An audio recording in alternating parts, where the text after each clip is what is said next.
Kilmeade. This is essentially a shooting war on drugs.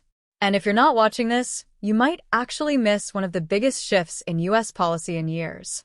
Call it dramatic, call it decisive, either way, it's not the same war on drugs we grew up hearing about. Back then, the ads told you to just say no and showed an egg frying in a pan. Cute. Ineffective. Today's problem is far uglier.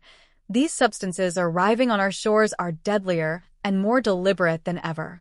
They're not just trafficking, they're engineered to kill. This week has felt different, like the difference between a traffic ticket and a blockade.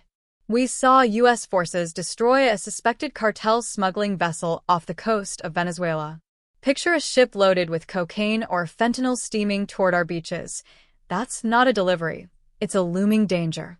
And under his powers as commander-in-chief, the president ordered action when officials judged the threat imminent.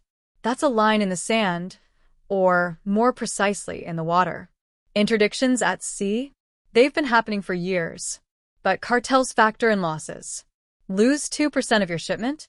Fine. It's built into the business model.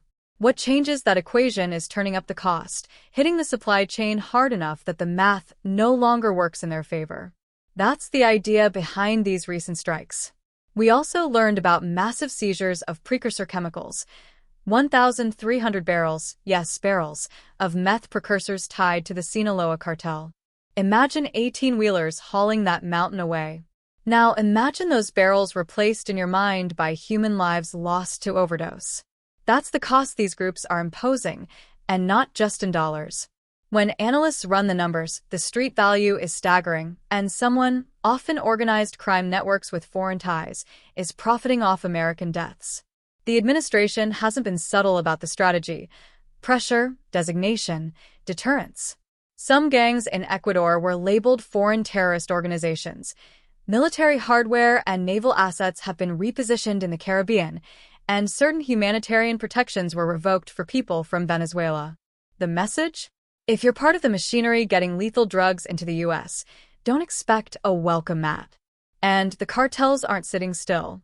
They're experimenting with new compounds, one called nitazene, which is reportedly dozens of times stronger than fentanyl. It can come as powder or be pressed into pills and mixed with other drugs. The result, an even smaller margin for survival. These groups aren't necessarily looking to create long-term addicts. They're manufacturing fatalities. Chilling. They're also borrowing battlefield tech, drones, explosives, and it's getting militarized in ways we didn't expect. Smugglers becoming paramilitary actors. That's not a plot twist we want in real life. So, what does this moment tell us?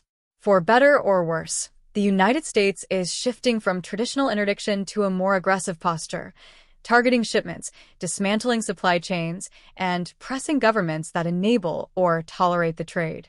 Whether you cheer it or worry about escalation, it's a significant change in how the country is confronting the overdose epidemic. Bottom line, this isn't the same old public service announcement era drug fight.